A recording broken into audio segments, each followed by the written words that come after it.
What I'm attempting to do with the studio visits is actually take people inside and give them access to meeting the artists instead of going through a museum group. We're actually doing this for free. Hi, today I'm at 32 Greene Street here in Soho, New York, and I'm currently standing in the exhibition called Urban Utopia, which features 12 emerging artists and 31 works of art. These artists were picked by our curatorial team, which include Heidi Lee, Anastasia Rogers, and Karline Moeller. And they're part of our curatorial board that we have at Kipton Art. Talk a little bit about how we ended up working together on this. It seemed like such a great collaboration. So, I think it all ended up happening quite organically, actually. I mean, the selections that we made, we did sift through a number of artists, and while I think there were times some of us were steering toward one artist or another, we really came to a very genuine compromise on what was going to be best for the exhibition. My name's Stefan Folks. I work with wood. Wood has such a great character, it's got a history. It was a tree, then it became a plank, it became part of a building, it became garbage, it became raw material in my studio. So it's really a lot about the material and respect for the material and the history of the material. I worked at a school in the city teaching woodworking to 5 to 10-year-olds. And watching them have so much fun with the tools and the material really inspired me to investigate the material as a creative process. Not just working with wood, I was a ceramics major in college. I learned to carve stone in the south of France, taught stone carving in the south of France. I tried to paint for a couple of years, but I'm not a painter. I am Jade Dosco, and I'm a photographer. I was always kind of an outside observer, seeing how everything fit together. And it wasn't until undergrad that I started developing an interest in photography, and while at New York University, I won an award for some early work, and it kind of made me think that I should try pursuing it. This project actually was sparked by just a family trip in Spain. I was in Sevilla and was struck by the contrast between the old city and this really bizarre World's Fair site in this little area, kind of outside of the city. Because here we had these centuries-old buildings and then these kind of nondescript pavilion structures, and the visual paradox was very striking. My goals are multifold, I would say. I would love to show in some museums. I've had many gallery shows, which have been great. But yeah, to show internationally ultimately it would be wonderful. Matthew Satz. I have 4 pieces on exhibit here. There are 2 strip paintings and a byproduct painting and a smoke painting.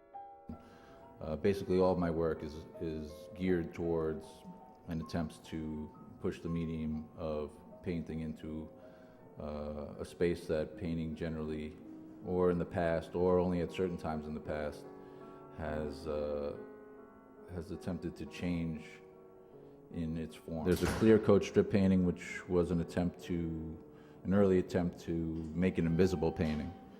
There's but there's some theory based upon the idea of making an invisible painting, and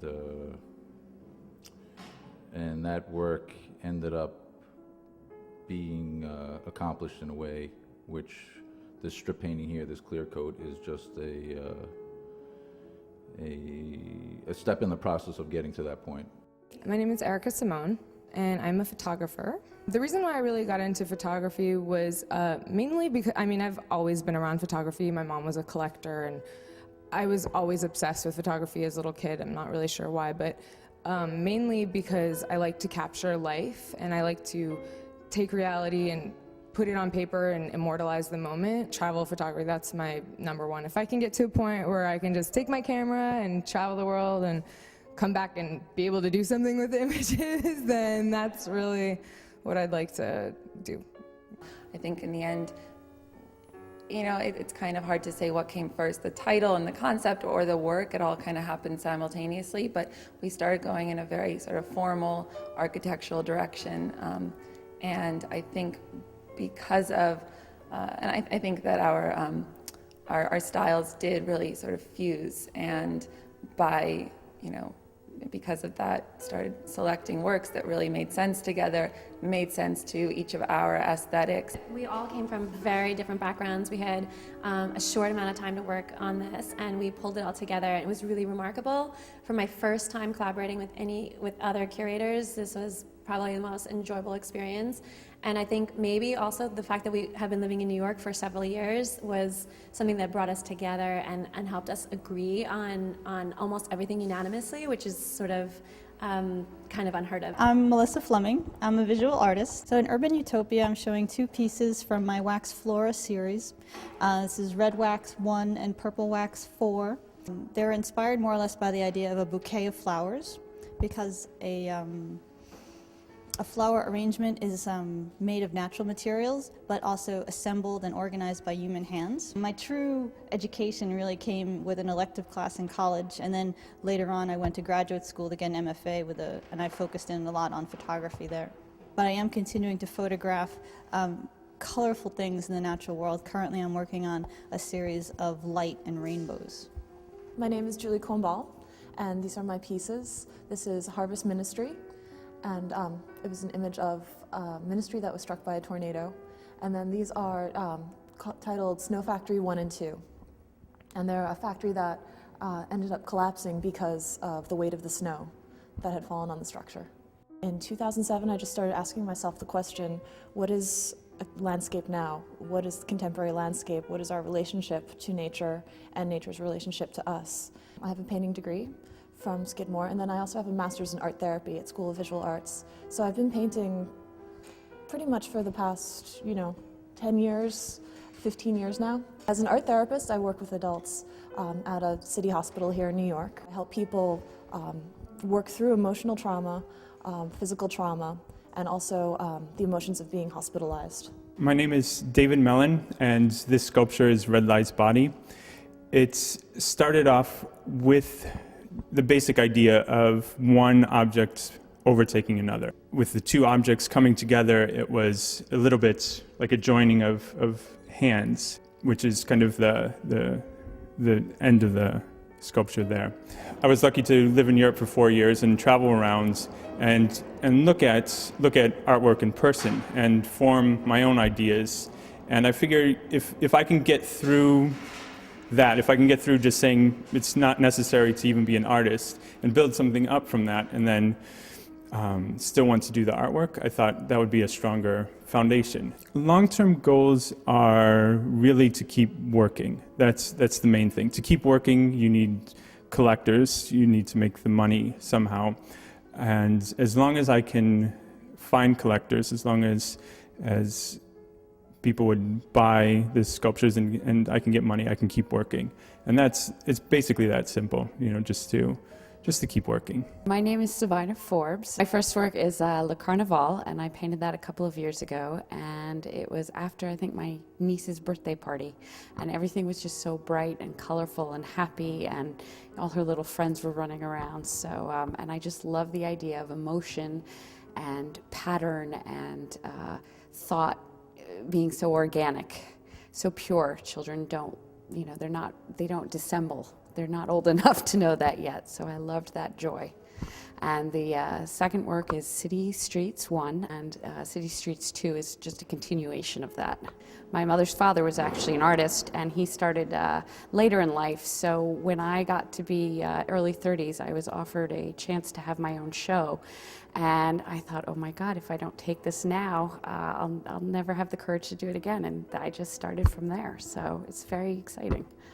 So I feel like this experience was probably because of the synergy and the chemistry and what we had in common, and that brought us together. And then the artists who so deserved, a platform to have this kind of exposure and awareness about their work was also something we all felt, very passionate about. In this show especially, we have both, developing, emerging, and established artists, and I think that's something very key to kind of take note of what's happening in the contemporary art scene in New York. I'm Avery McCarthy. What inspired me to create the series There Are No Stars Here is I always used to really like stargazing as a child, And when I came to New York City, there aren't really any stars in the sky. And so this project for me was really about wandering around New York City with a camera at night and finding celestial light in the artificial lights in New York City at night. I always thought it was a really cool object, the camera. And so then at the end of middle school, I had the opportunity to take a photography class at the high school over the summer. I tried it, and I loved it, and I got into the photo program when I got to high school, and it really gave me an identity. It gave me something that I was good at, that I could put my energy into.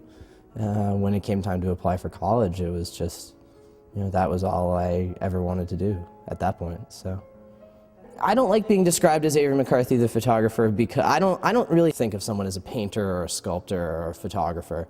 I just like to think of it as art, because lots of artists work in different mediums, and I just kind of like the step back view of how to describe a person. My name is James Kennedy, and I'm an artist. Both works in the exhibit are actually from a series called the Spatial Series, and they very much explore mathematical and spatial placement within a canvas. Primarily, when I left art school, I was painting almost classical landscapes, Turner-esque in form, but using oil blending techniques. And then from there I went into texture and form, and so I've sort of taken those elements and applied them to the process of creating these works. My name is Michael Chiarello. This is my sculptures. It's entitled Intertwine, and where it comes from, the idea behind it is it's kind of based off of the previous work. The previous work before this was very weighty and very boxy, and I kind of want the next work, which is this. I wanted to kind of evolve from that and take it to a new kind of just a new look. For most of my, I guess I would say life, for maybe about 15 years or so, I've done sculpture. So half my life, and sculpture just came naturally. The material. In the beginning, when I was very young, I started painting and doing this, but then I think once I always wanted to build things, and I was always building things and constructing things and dealing with space and light and so on and so forth. So once I really got a taste of sculpture and getting into it, that's what it's been like. That's what I've been doing. Hi, my name is Ulla Einstein. I'm a multidisciplinary or interdisciplinary artist. And in this exhibition, Urban Utopia, I'm showing 3 works that all combine the synthetic and the natural and the organic. These are drawings with fire cut blades on Tyvek, and what combines all 3 of them is, again, this combination of the synthetic and the natural. The painting, for example, has dried blossoms and eggshells in it as a texture mixed with the paint. The others are very labor-intensive works where I've created techniques with heat and fire and knives to create the textures. There is suddenly a blend of all different mediums, all different, artist backgrounds, and I think Heidi and Anastasia and I really kind of, took that into consideration, and also into consideration what's happening in the New York art scene. I mean, around the corner we have Deitch Projects closing, and that's kind of leaving a gap for the downtown art scene. And kind of in response to that, we wanted to show, a little bit of everything what's happening right now. I basically came up with this theme called Urban Utopia because the artists that we selected seemed to fall under the premise of being urban, inspired by urban landscapes, and also carrying this notion of utopia, sort of like these empty landscapes, and these wonderfully exuberant and optimistic photographs or paintings and sculptures. So the medium really wasn't specific. It was really about finding a common denominator between these artists that we selected, and we went about it. The two other curators went about it kind of seamlessly because we all were in agreement, and that was sort of testimony to the theme urban utopia being kind of like the underlying common denominator between all these artists. And it just happened to be 12 artists, which was the perfect number. We didn't want to have too many or too few, to give a good representation of what's happening in New York. And there's just so much talent, and they need to be represented properly and give them a fair platform to kind of get some exposure, great exposure. The art opening was a big success, thanks to you, and I think they were really happy. Everybody was really happy. The really interesting thing about the Urban Utopia exhibition as well, when the curators picked the artists, is that they included not only photographers and painters, but also sculptors as well. So you see Stefan Folks, you see the giant sculptures around, you see David Mellon, for example. It's interesting to see the kind of the collaboration or the synergy, really, that the curators and how they selected these group of artists to work together and play off of each other based on the theme. And to see a combination between the 2009 and 2010 winners. The exciting part about this exhibition is it was narrowed down from 79 artists on the site originally who were new subscribers, and we set up a new system on the site actually to reward artists that are kind of permanent members for the 12 months to give them extra visibility. We're also able to provide them unique opportunities such as the 32 Greene exhibition space for 30 days so that we can really showcase their work.